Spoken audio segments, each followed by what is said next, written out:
Don't effing touch me, you ass. His hand slams down on the wheel, yanking it hard to the right with impossible strength. F!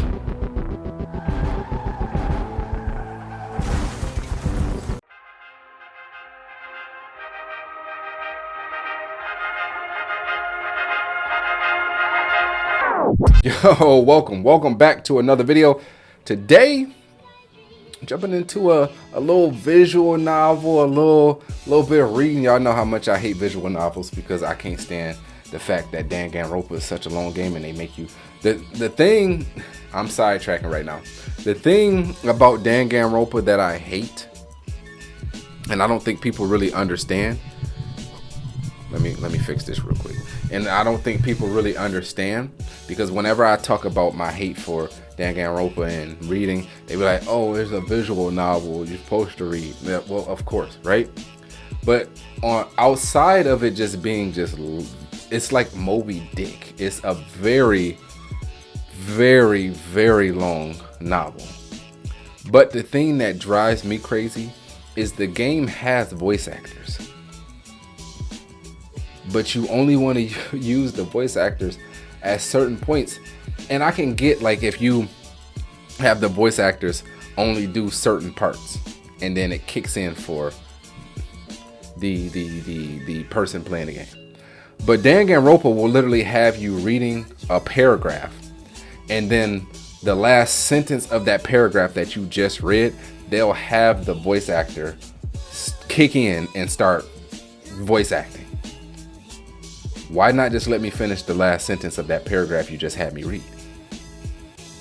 Or they'll have the voice actor kick in and do like a sound effect, like a like a grunt or something, and then you got to read the rest. Huh? Like, if I'm hiring voice actors to voice act on my game, my production, you're doing everything. What's the rate has to be the same, is it not? So that'd be my thing about Danganronpa, is the fact that they have voice actors and they'll choose to cut these voice actors in at the craziest, most useless, irrelevant times. Like, if I'm full blown reading and in the middle of me reading, you got the voice actor taking over for me, and then they stop randomly and then I gotta pick it back. Like, huh? And they don't give no type of warning for it. So it's just like, okay. So that's my beef with Danganronpa, the visual novel. Great game outside of that, but I still haven't beat it yet because it's too much reading. But this game, visual novel as well, I enjoyed this. Very good game. I would love to play the full game. I don't know if it's out or not, but if it's not out, once it comes out, if it is out, would love to download and play it. But the video has to get 10 likes. So if you like this and you want to see more of it, you want to see the full game, you want us explore into the other paths that we discovered through this demo, 10 likes on the video and we'll do that. But as always, I greatly appreciate the love and support y'all share videos. Make sure you continue to smash the like button, smash sub button, join bell notification to be alerted. Headphones in, volume up, bonnet and or do-rag on, and let's immerse.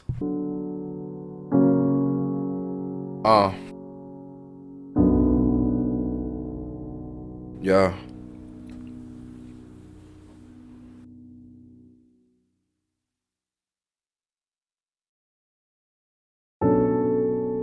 Yeah. Watch the road. Watch the road. Will we make it home? We got some snow. Is it a blizzard? I don't know. But we gotta watch the road. Coming up strong. Blowing on the dro. Psych. I don't do that though. Yeah. If you do, cool with me though. I ain't knocking it. Yeah. I'm just not trying it. Do we trust? Is that lust? I hear, I see, I smell, I taste. Yeah. We ain't got time to waste. And we washed the road. Will we make it home? I don't know. But we gotta go. Yeah.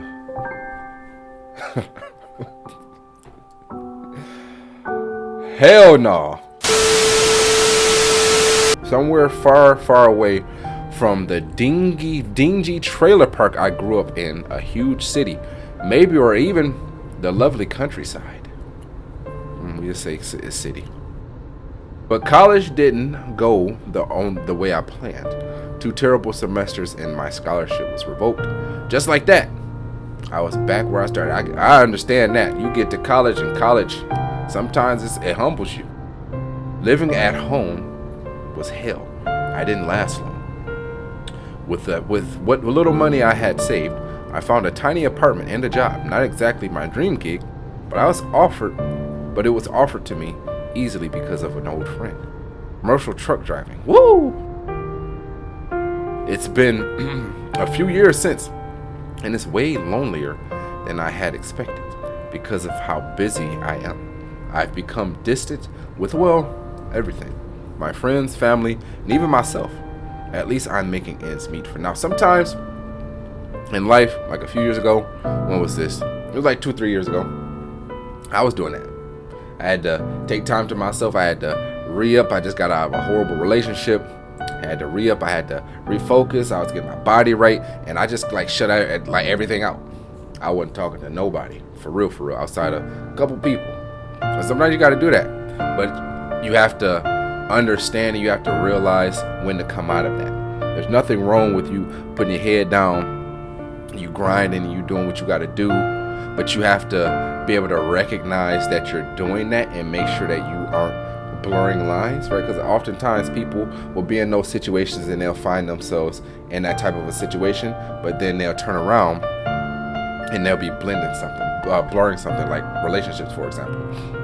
Don't be pursuing somebody with like you're trying to date them, and that's not really what you're trying to do, right? Like, don't blur those signs, those situations. So when you're in that situation to where you put your head down, shutting everything off, you're getting your grind on, you got to do that, right? Don't be trying to come up out of that or blur lines, because then now you giving mixed signals, you giving mixed emotions and stuff like that, right? So when you do that, make sure you standing in that. But then you also got to come back to reality. You can't be doing that all the time. You can't do that forever. Right? So there's a time and a place. Set that time, get to the end of that, come up out of that. I had a couple of close calls at the beginning.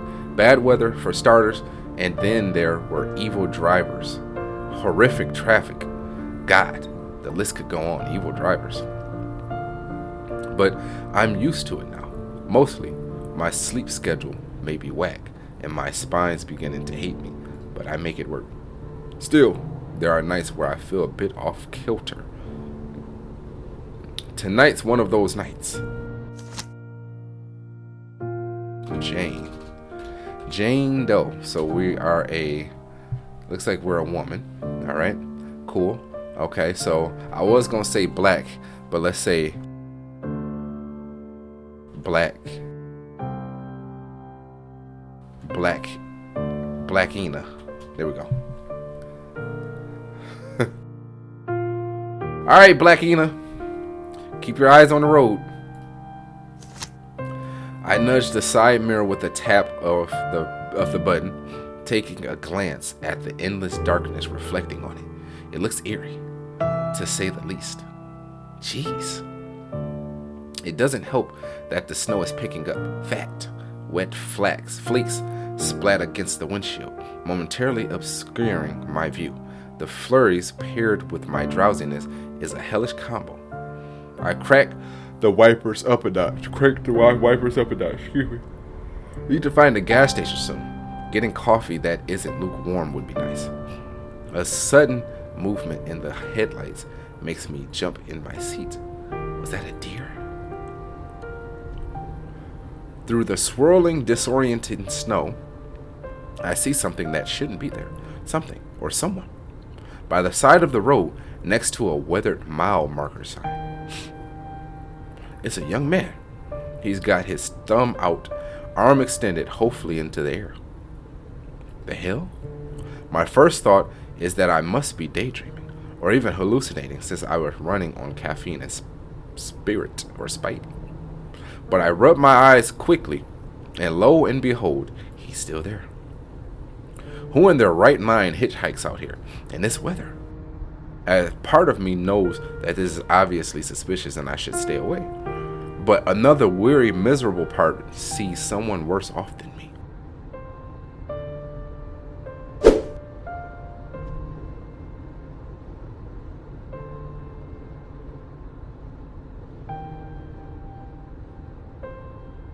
Oh God, this is so stupid.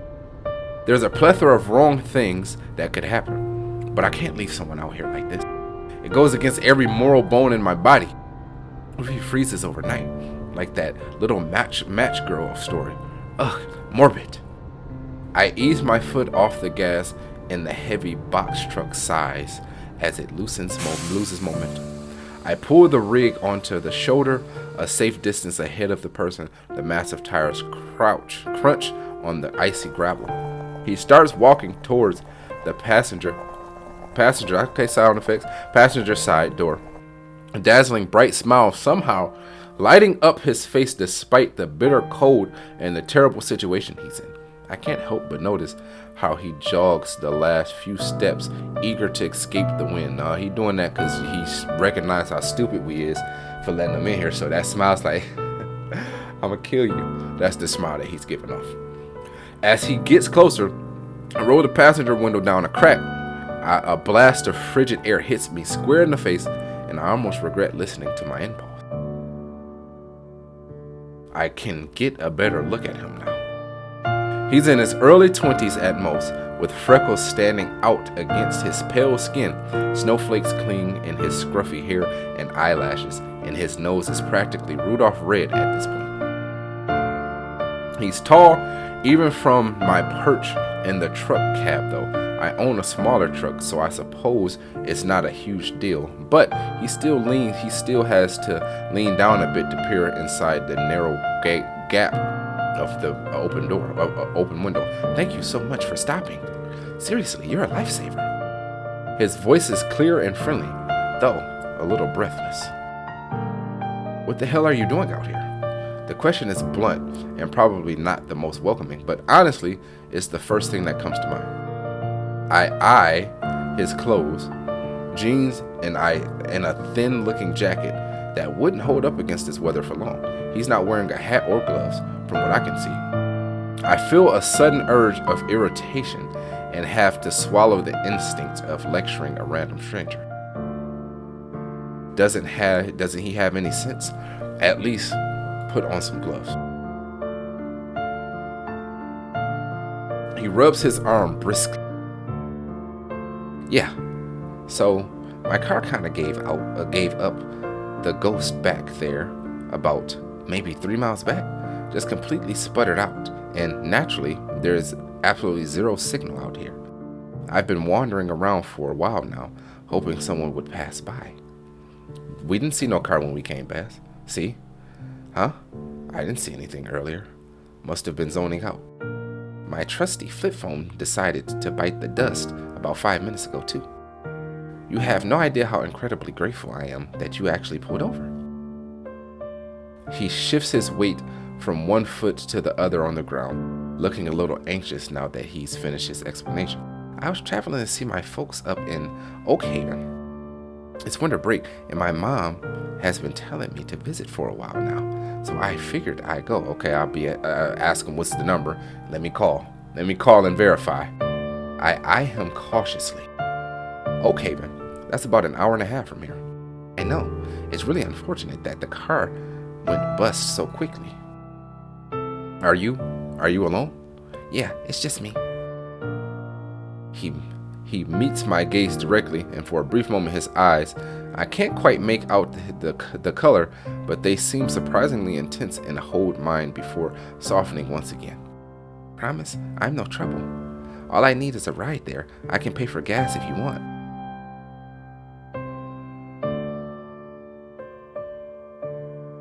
All right, hop in.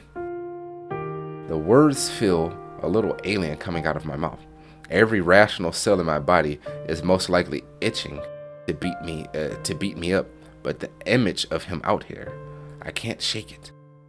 I reach across the wide cab, my hand hovering over the heavy latch on the passenger door for a brief second before I unlock it. He practically scrambles inside, pulling the door shut quickly. The man then continues to shake his head vigorously like a dog, sending droplets of water flying. A few icy drops land on the dash right near my half-empty coffee cup, and I can't help but wince inwardly. Cleanliness is next to godliness out there. Thank you so much. He rubs his hands together rapidly, blowing on them. It's freezing out there. You have no idea how amazing this heater feels right now.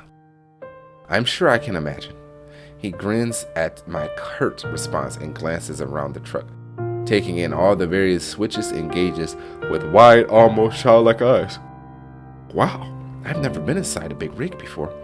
Glad to help. The name's Blackina. I managed to relax my shoulders a fraction. Try not to create a mess everywhere, okay?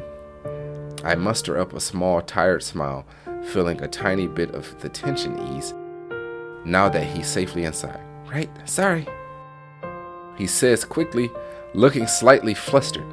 He awkwardly tries to brush the remaining snow off his jacket and pants, directing it as best he can onto the floor mat. I'm Alia, by the way. Seriously, Blackina, you saved me back there. He leans back in the seat, letting out a shaky breath. I can feel my cheeks heat up a bit under his gaze. Darn. Just take the compliment. Don't make it weird. No, it's alright. I clear my throat. All I have left tonight is a load to drop off at Springfield, and that's only a bit further from Oakhaven anyway. A bit being 3 more hours, but hey, the indomitable human spirit won today. I pulled the truck back onto the slippery road, gearing the wipes to work extra against the accumulating snow. How long have you been driving? Way too long. Since yesterday morning. I sigh, the long hours catching up to me despite the brief adrenaline spike from earlier. Shoot, really? You must be exhausted. He sounds genuinely impressed. How is it, actually, being a trucker? Pays the bills. That's pretty much how long and short of it. Long hauls, late nights, weird stuff here and there, but at least it keeps the lights on. I shrug, keeping my eyes on the road. That's gotta be tough. Iya says, his voice. Being out here all the time, alone? Don't you miss, don't know, normal stuff like sleeping in your own bed and seeing people whenever you want?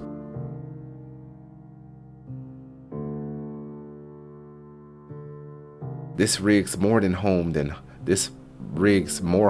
home most days. When you're as tired as me, concrete would feel just as fine. I paused for a second, realizing how bleak that sounded. That was a joke, mostly. I mean, I do stop at motels and stuff if I'm really beat. Huh? Iya looks out the windshield for a beat. That's a little sad. No beating around the bush there. Why, thank you. I deadpan, glancing at him from my side peripheral. Oh, wait, sorry. He quickly backtracks. I didn't mean to offend you. I was kidding. I managed a slightly more genuine laugh this time. It's okay, I don't really care. Ah, okay, that's a relief. Still, all these hours alone, doesn't it ever get lonely? All the damn time, honestly. Just gotta keep going, I guess. The miles don't drive themselves.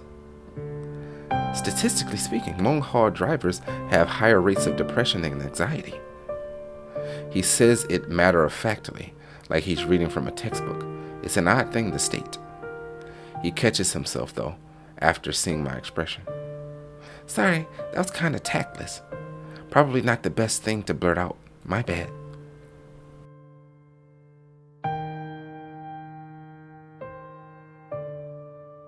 Let's talk about literally anything else. Aya blinks, then smiles like flipping a switch. Sure, since you're a trucker, did you know some truck stops stop stock over-the-counter meds way past expiration, a gray market? Is that meant to be better? It's a good thing I don't pop pills then. You ever think about how truck stops are like modern-day trading posts? People telling each other their life stories, fuel up by weird knockoffs energy drinks.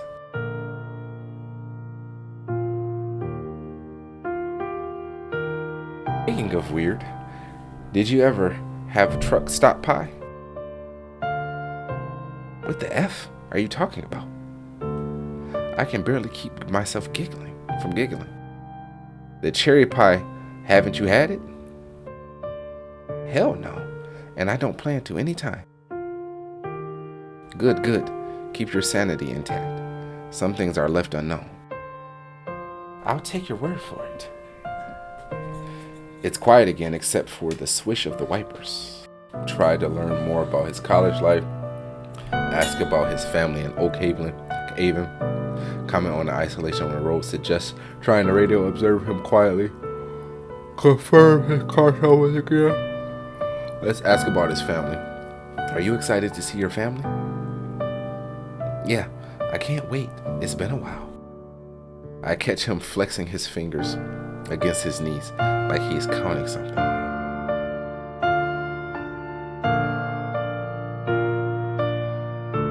Cool. What are folks like? What do they do in Oak Haven? Oh, typical stuff. Gardening and crossword puzzles, mostly that they're retired, keeping busy. Before they stopped working, Dad was a doctor, a general practitioner, and Mom was a nurse. A doctor and a nurse, wow. Sounds like a solid, respectable family. Maybe this is it, a chance to see what a normal, stable life looks like up close. I don't want to be on the road forever. Meeting people like this, maybe it opens doors. I mean, a whole family of most likely wealthy folks, loaded with all kinds of connections. This could be my way in. Now we trying to use a stranger as a way into. It feels a bit awkward to suddenly spring it up, but it wouldn't be a big deal. He's been pretty open so far. That's awesome. That sounds great. Really impressive, actually. Oh, would it be all right if I said hi when we get there, just for a minute? I won't stay long, obviously. I have to drop off this stuff, but if it's not too much trouble. It'd be cool to meet them and, see a little more of Oak Haven.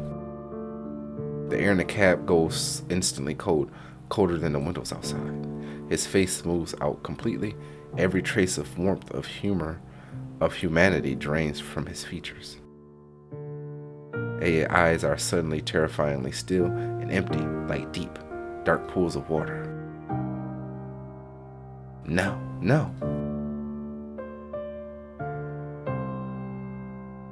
Oh, sorry.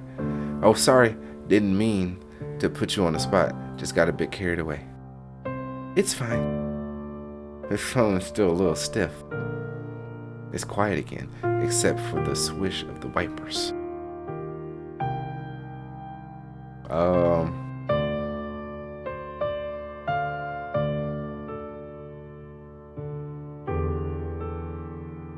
I know I shouldn't, but I feel like I should test him.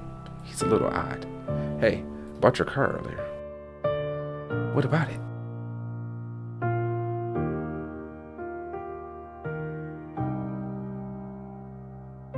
Did you figure out what was wrong with it? I'm not a mechanic, Blackina, but it was probably the frost. Older models don't handle extreme temperatures well. The snow outside suddenly gets even thicker now. I was sure the forecast said it was going to stop earlier, but it's only getting worse. Shoot, can't even see past the hood at this point. Statistically, this is where most drivers make fatal mistakes. Are you sure you'll be okay driving on? Don't have much of a choice. This kind of weather makes the world feel smaller, doesn't it? Especially with no cars around.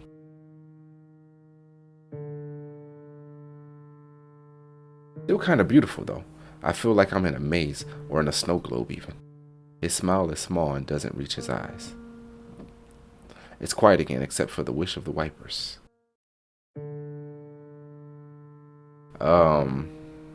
Did he say I don't remember him saying nothing about college. Or did he? So what's college like these days? Must be tough. Med school, all those late nights cramming facts about whatever it is you guys cram. Labs and lectures, more or less. Learning all the ways the body can break down. Fascinating stuff, really. There's not much time for anything else. Yeah, you were asking me if I was lonely, but look at you. Sounds like a pretty solitary existence.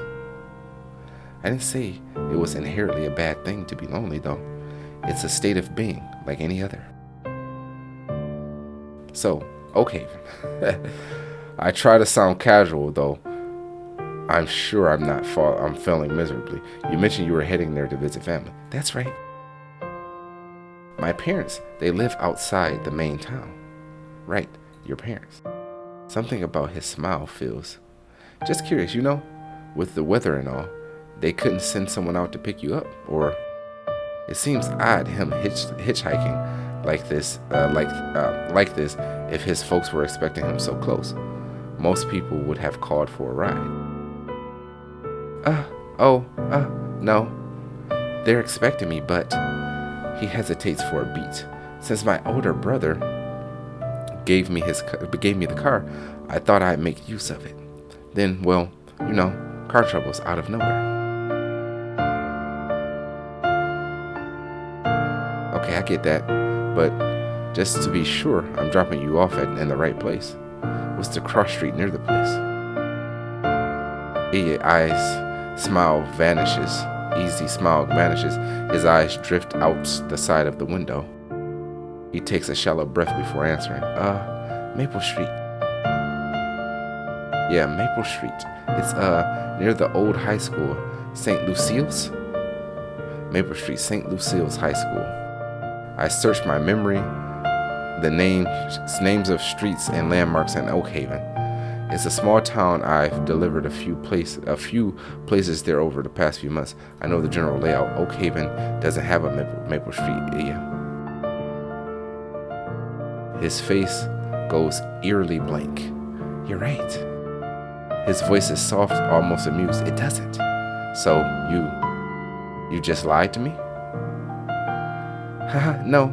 It's a pretty popular inside joke in Oak Haven. A dumb one in all honesty. See, when outsiders ask where we live, we always say Maple Street near St. Lucille's because it leans in closer. There was this old urban legend in Oak Haven about a teacher who haunted Maple Street. Kids used to dare each other to run past her house at night. But the thing is that Maple Street doesn't exist anymore. The town council renamed it decades ago after some mayor's wife. So when people ask for directions, locals mess with them by sending them to a street that doesn't exist anymore. I'm not sure where the St. Lucille's part originated from, though. It's stupid, I know, but my dad thinks it's hilarious. Guess it rubbed off on me. That's kind of makes sense. Small towns do weird stuff like that. Lord knows the type of pranks I used to do on unsuspecting folks. This one seems harmless.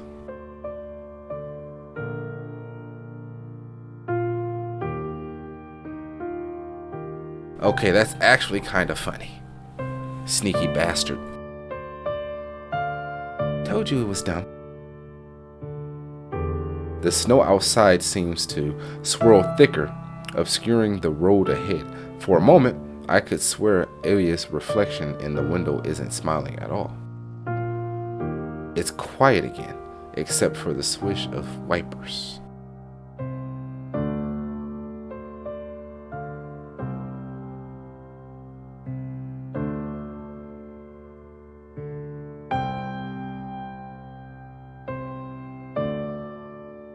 I glimpse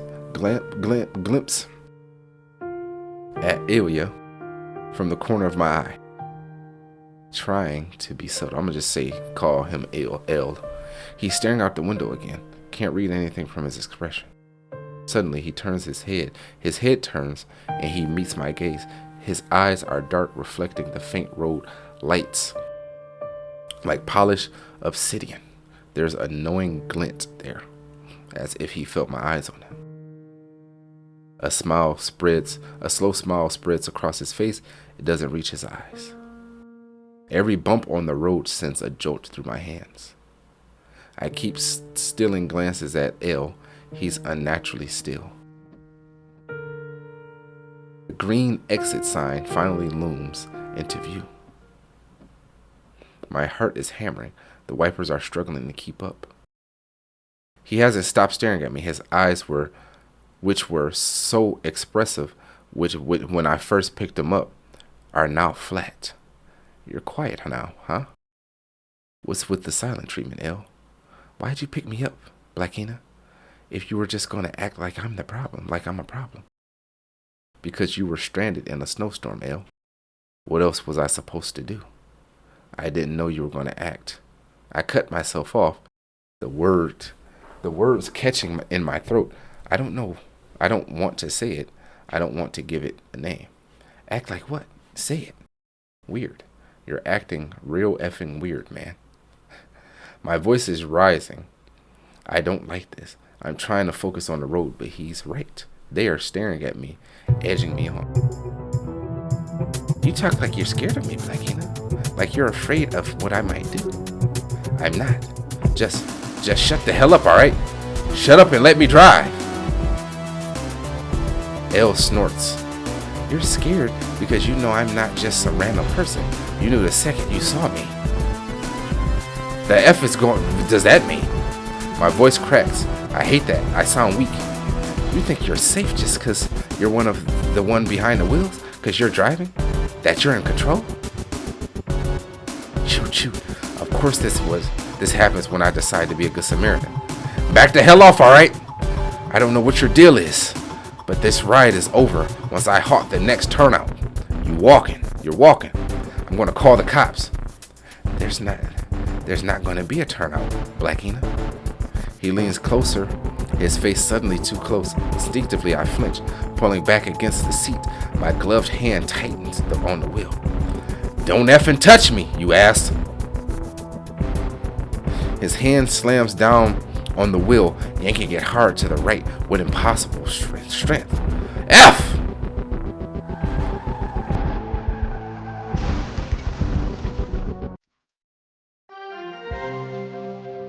We begin tonight with breaking news from the interstate.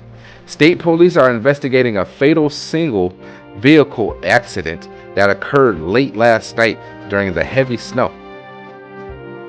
A commercial truck registered to MNC Trucking veered off Interstate XX near mile marker. The driver, identified as Blackina, was pronounced deceased at the scene. The vehicle was a total loss.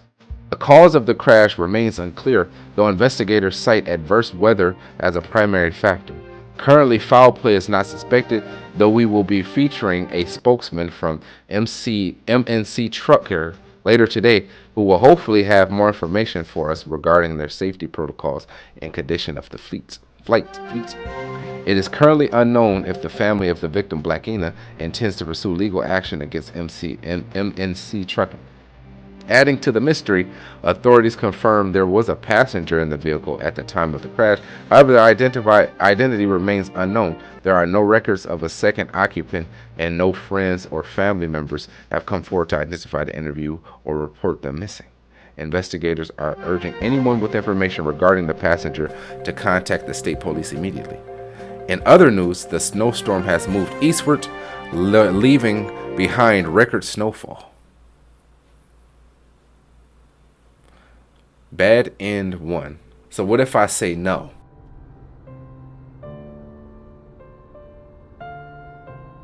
Nope, nada. Not getting involved. Too many weirdos out in these streets. I squeezed the wheel tighter, fixed my gaze forward, pretending I didn't see a damn thing. Shouldn't go looking for trouble. I pressed down on the accelerator again, a little more firmly this time. The engine groans in response, settling back into its steady rumble. I forced myself not to look in the rearview mirror, but I can't help it and throw a quick glance anyways. In the mirror framed by the truck's cabin, I see his shape rapidly diminishing. For a split second before he disappears completely, I could swear I saw his head turn and felt his eyes on the back of the truck. A prickle of something unpleasant nags me. After a few minutes pass, I shake my head to clear it. Just gotta get this load delivered. Nothing else matters right now. I'm alone in the truck just like any other night. Maybe that's for the best. Natural ending 1, the lonely road. How many endings does this game have? Let me look. See if when I go to pick him up, when we're asking him questions on the side of the road. Hold on a sec. Alright, let's back up a minute. Where exactly did your car break down? And what kind of car is it? Back near I think it was mile marker 82, maybe 83. He rubs the back of his neck in contemplation. It's an old sedan, a blue one. Kinda beat up, honestly. Probably should have seen this coming. It made this awful clunking noise, and then everything died. Lights, engine, everything tried to get it started again, but to no luck. Okay, and you don't have like an emergency kit, flares, a blanket or anything in there? My voice softened slightly as I pictured him huddled alone in a dead car. It must have been terrifying for him. Yeah, I don't think so. He looks even more embarrassed now, stuffing his hands into his pockets. It was my older brother's car. I've been borrowing it. Probably should have checked for that stuff in hindsight, right? He gives a small, self-deprecating laugh, and I can't help but agree. Mile marker 82. That was a few miles back, not that far, but it's far enough to walk in this. Maybe he panicked. Still, it feels weird. Why wouldn't he stay in the car, especially if it's his brother's? Surely he needs it back. Wouldn't he want to stay put and protect it in case it gets towed? Tell you what. I lean as close as I can to the open window, as far as my seatbelt allows. I manage to keep my voice low, feeling as if I'm making a difficult business negotiation in a spy movie. I can't give you a ride. Company rules are pretty strict. But when I get back into call cell service or hit the next truck stop with a working radio, I can call dispatch for you. Have them send someone out to check on your car, maybe get you a tow or a ride. Hold yourself up back in the car and keep warm as best you can. The worst of the snow should end in a few hours anyways. How's that sound? It feels incredibly unfair to offer such limited help when I'm sitting in a warm, empty truck, but I really can't take any risk right now. This job is my livelihood, after all. A tense, heavy silence falls between us. Oh, okay. The hope drains from his features completely. His smile vanishes, replaced by a look of pure disappointment that stings to see me. His tone also does a complete 180, flattening out and devoid of the earlier energy. I'm almost startled by the change in his demeanor. Thanks, marker 82, blue sedan. I guess I should make my way back there. Uh-huh. Stay safe out there. I feel terribly awkward. I roll the window back up and watch as he turns and starts walking back the way he came. Before I pull back onto the road, leaving him behind. It takes a good 30 minutes for the desolate landscape to give way. The radio crackles to life. I'm finally back in signal range. Right. Better call this in. Dispatch, this is Blackina. Rig 7B. Got a situation out on I something or another or other mile marker 82, maybe 83. Saw a young guy who looked stranded. He said his blue sedan broke down there. I couldn't pick him up, but he's out there in the snow. Thought you guys should know. Could you send someone to check it out? A voice crackles back over the radio. Dispatch, copy that. Rig 7B will send a unit to investigate mile marker 8283 for a stranded vehicle in person. Stay safe out there. 10-4, dispatch. Rig 7B clear. I continue to drive, the radio now mostly silent except for occasional chatter.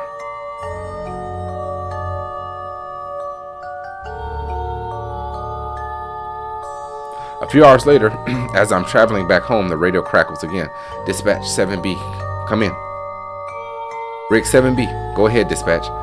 Just wanted to give you an update on that call you made regarding mile marker 82. Patrol unit just finished checking the area. Oh God, is he safe? Negative. On the vehicle, Rig 7B, no sign of a sedan and no person anywhere near marker 82 or 83. The road was clear. Unit confirmed snow cover, but no evidence of a stranded vehicle or individual. What? Are you sure, dispatch? I saw him right by the sign. Blue car, he said. He was a redhead and had grayish eyes. Affirmative, Rig 7B. Unit did a thorough sweep. Nothing out there. He might have found another ride. But one thing's for sure, there wasn't a car, nor any signs of one. If you need to rest or grab some coffee while driving, do remember to do that, Rig 7B. The implication was loud and clear. Will do, thank you. A sigh leaves my lips. It would make sense if he just got another ride, but if there was no car, well, no way he was right there. I talked to him, didn't I? The endless road ahead suddenly seems emptier and much, much longer. Neutral ending 3. Radio silence. But what other ending could there be? Has its moments. It's me and the road mostly, so it can even be peaceful sometimes in its own way.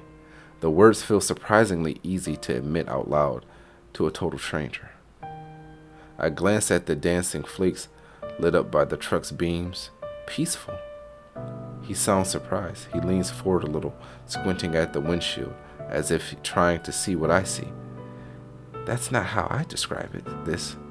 Forgive me for finding the snow pretty. Despite that, a small smile tugs at my lips. No, I swear that's not it. I mean, it is pretty. Don't get me wrong. I always saw driving down empty roads at night as more eerie or isolating, not peaceful. What about it makes you feel peaceful?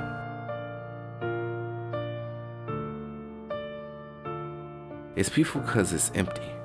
No one around to screw things up. Huh?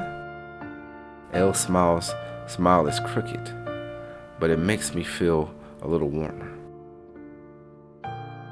People are exhausting. He picks at a loose thread on his jeans. All that pretending.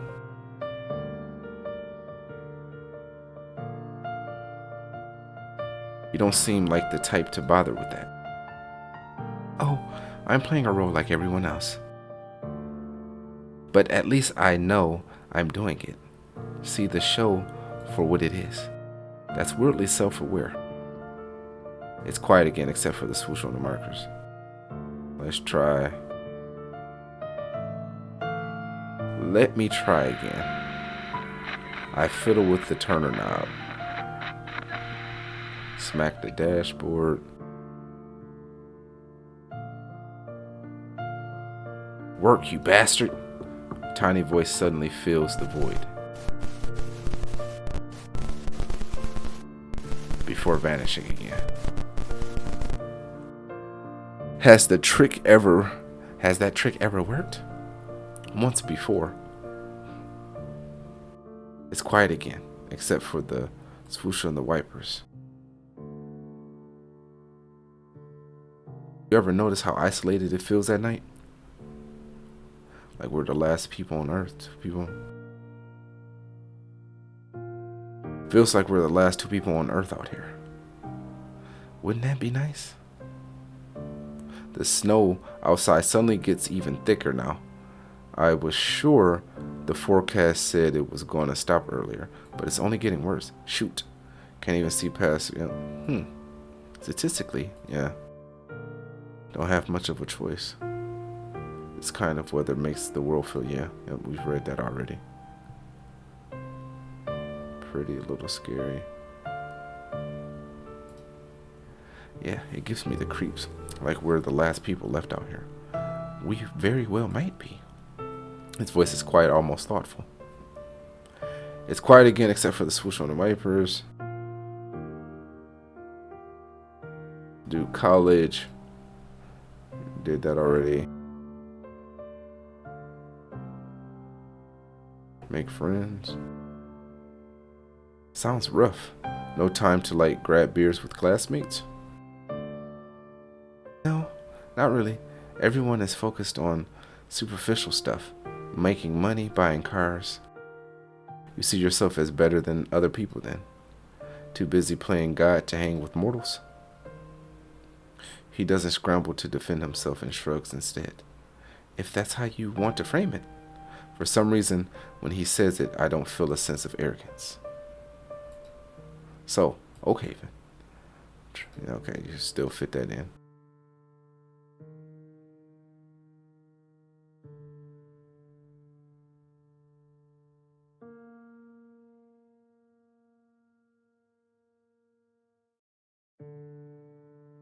Maybe I'm overthinking it. It's probably awkward family stuff. I decide not to pry, letting the small inconsistency slide. It's late, I'm tired, and I just want to get over with this. Nice of your brother to lend you your car though, even if it broke down. A wave of relief seems to wash over his face, replaced by that easy, charming smile again. It's like a mask slipping back into place. Couldn't agree more. He's a good guy. I can't shake the feeling that I missed something, but pushed it down. It's quiet again, except for the swish of the... Let me try again. Fiddle with the turner knob. Let's scan slowly. Come on, you piece of junk. The storm warning. Backstreet's back, alright. Okay, Backstreet Boys. Backstreet Boys. You know it. Signal's still awful though. The green exit finally looms onto view. I lick my dry lips, considering my options. Continue onward to Oakhaven. Should I take the exit or should I continue onward? Let's take the exit.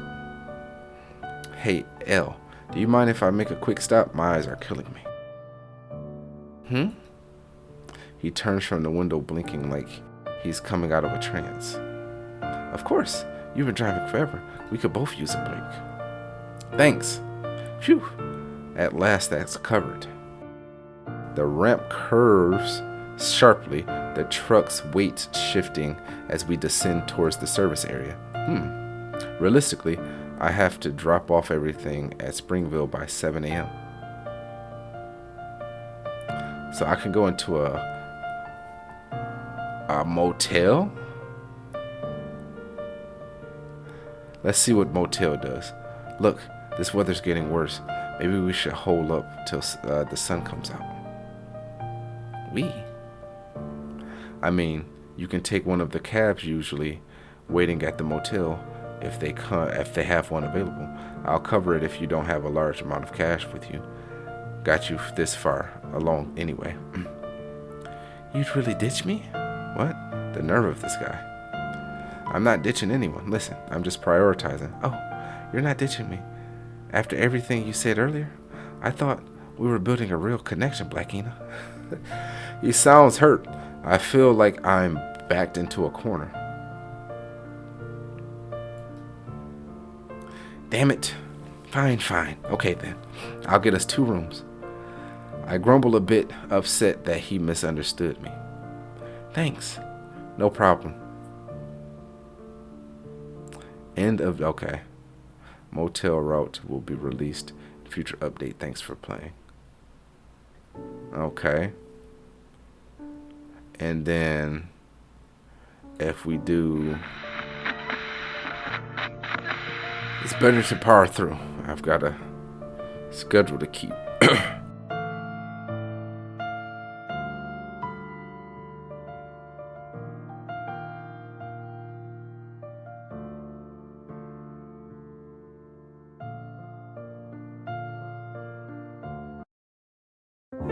The road feels less daunting now, almost welcoming.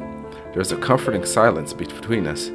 L hums a tuneless melody softly to himself as he watches the snow melt down his window.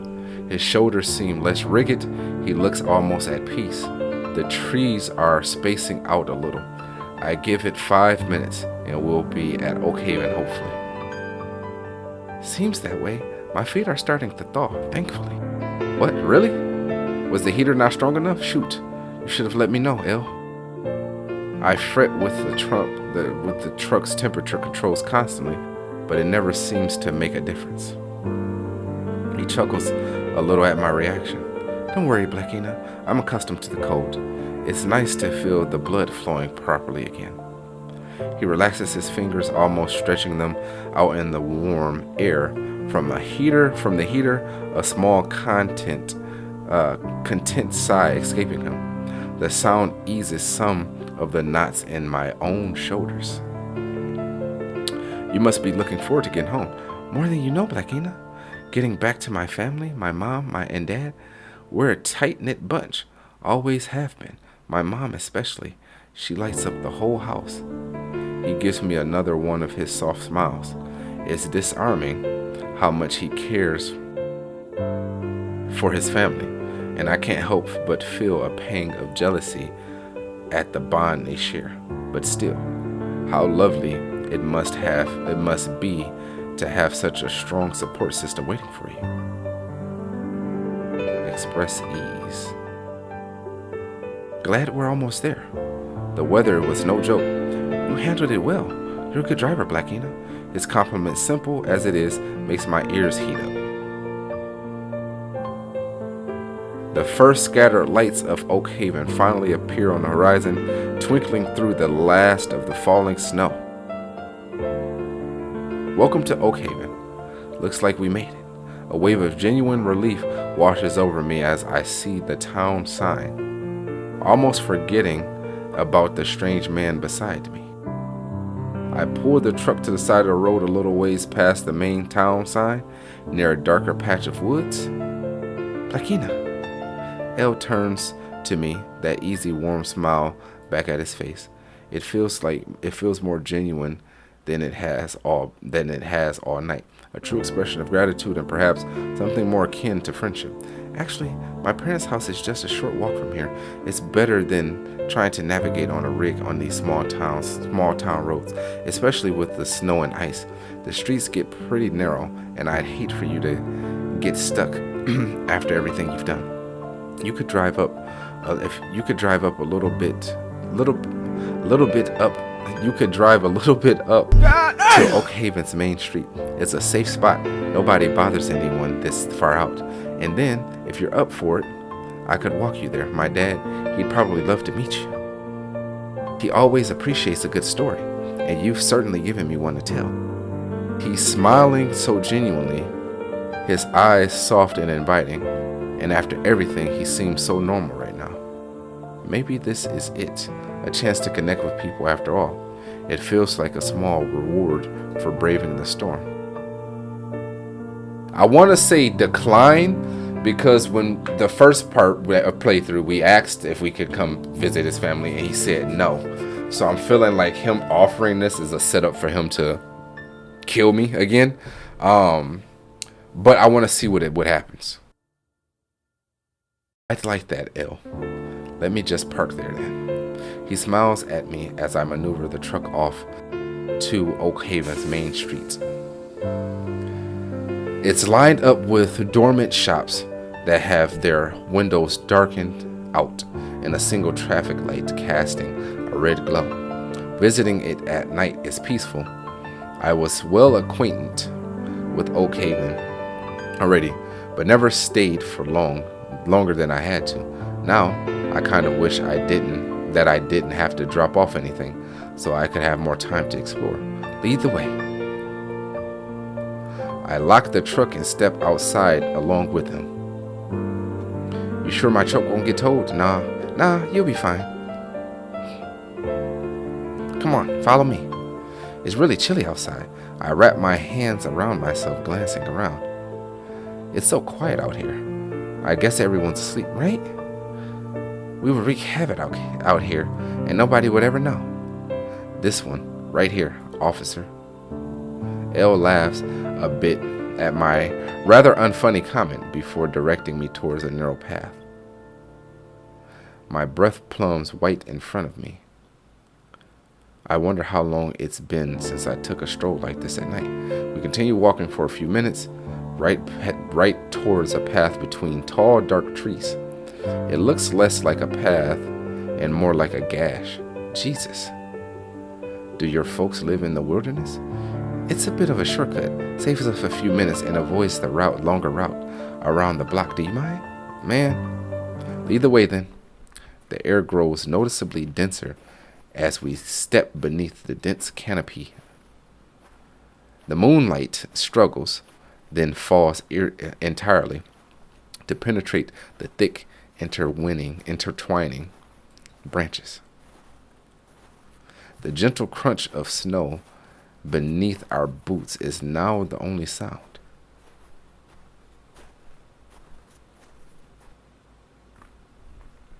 It's really quite cold.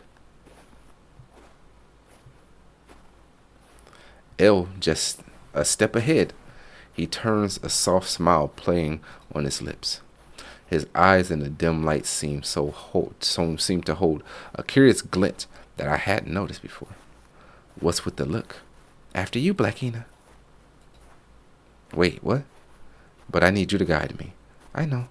I just need to look through my bag for the keys just in case my folks are sleeping. Now you about to get stabbed in the back. I pull my coat tighter around me and shiver, and a shiver running down my spine that has nothing to do with the biting cold and a walk ahead. The feeling of 1,000 unseen eyes watching from the deep woods suddenly gripped me. Frick, I don't like this. Elle, did you find the keys yet? Could you go in front of me? A sharp, blunt force explodes against the back of my head. The world spins. My legs give out from under me, and I crumple to the ground.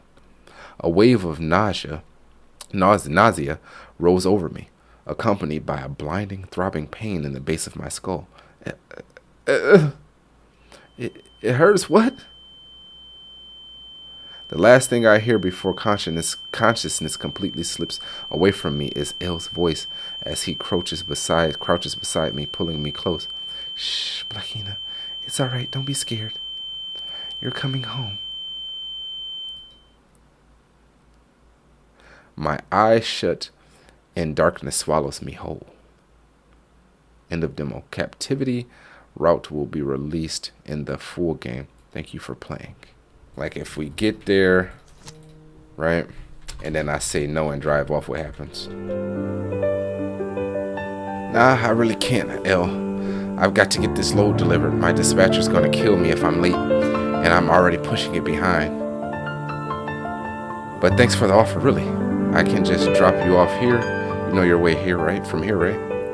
Understood. Safe travels then, Blackie. His smile remains, though it seems like a little more wistful. Now, a hint of disappointment in his eyes, but it was clear there was no anger with. All right, Elle. Where do you want me to drop you? Just point me in the right direction. Here is fine, Blackie. I can rock the rest of the way. It's not far at all. Are you sure? Yes. He unbuckles his seatbelt and gathers his worn backpack from the floor. Thank you, seriously, for everything tonight. You really saved me. I don't know what I would have done out there. I won't forget this. No problem, El. Glad I could help. Stay safe out there. He nods before stepping out of the truck, pulling the door shut. I watch him in the rearview mirror until he's just a dot before pulling onto the main road.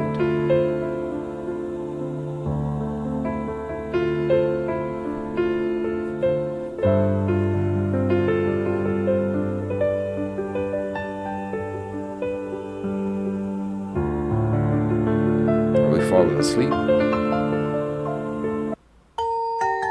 I finally made it. Weird guy, but he was cool. I hope he made it okay. Rig 7B confirmed drop-off. 7B here, delivery complete.